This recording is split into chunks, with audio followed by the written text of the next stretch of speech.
शिवसेनेचे नेते भास्करराव जाधव आपल्या सोबत आहे, आपण त्यांच्याशी बातचीत करणार आहोत। साहेब, मराठीचा अपमान महाराष्ट्रामध्ये आणि अशा पद्धतीचं विधान भैयाजी जोशी यांचं आणि त्याच व्यासपीठावर मंगलप्रभात लोढाही, तिथले स्थानिक आमदार राम कदमही, पण दोघेही काही बोलले नाही। एकीकडे मराठीला अभिजात भाषेचा दर्जा, दुसरीकडे मराठीबाबत असं विधान, दुटप्पी भूमिका म्हणावी।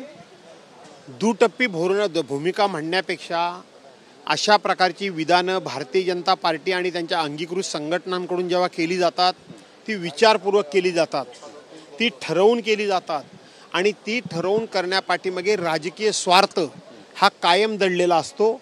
आणि म्हणून अशा प्रकारची विधानं करत असताना ज्या पद्धतीनं त्यांनी विधानसभा निवडणुकीमध्ये बटेंगे तो कटेंगे नारा दिला, त्याच पद्धतीनं मुंबई महानगरपालिकेच्या निवडणुकीमध्ये मराठी आणि परप्रांतीय यांचं विभाजन करण्याचा हा खेळलेला डाव आहे।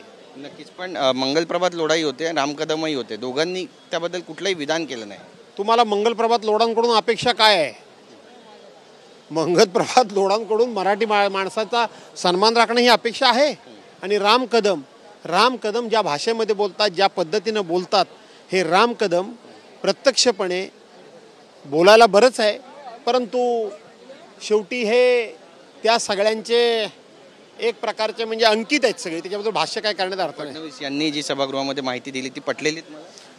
फडणवीसांकडून आम्ही एक गोष्ट वदवून घेतली की महाराष्ट्र हा मुंबई ही महाराष्ट्राची आहे, मुंबई ही मराठी माणसाची, हे आम्ही वदवून घेतलं। पण त्यांनी भैया जोशींचं क्लिप मी बघितली नाही असं म्हणून थोडीशी आपली सुटका करून घेतली, एवढंच। संजय शिरसाट मंत्री आहेत, ते म्हणतात की कृष्णा आंधळे याची बहुतेक हत्या झाली असावी, तो सापडत नाहीये। एक मंत्री अशा पद्धतीचं विधान करतो, किती गंभीर आहे हे सगळं? संतोष देशमुख 100% गंभीर आहे। पहिल्यांदा जेव्हा सुरेश धस सत्ताधारी पक्षातले सांगत होते की संतोष देशमुखची हत्या कशी झाली, पाण्याच्या ऐवजी त्याच्या तोंडात लघवी कशी गेली, ते सत्य बाहेर आलं। आणि म्हणून इथं जर मंत्रिमंडळातले एक मंत्री संजय शिरसाट म्हणत असतील तर त्यांच्यावर विश्वास ठेवला पाहिजे।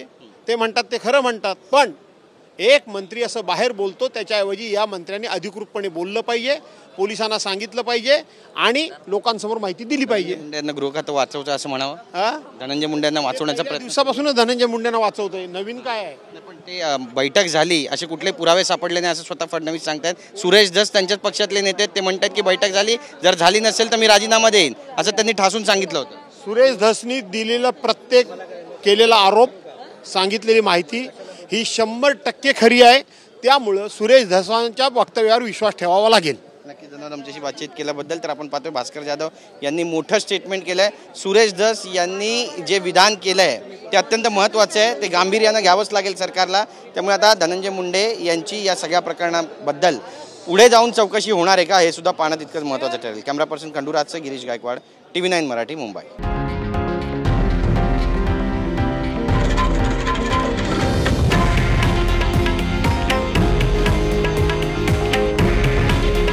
हे आहे देशातील नंबर 1 न्यूज नेटवर्क आणि आपण पाहत आहात TV9 मराठी। काळजी तुमची, हित महाराष्ट्राचं।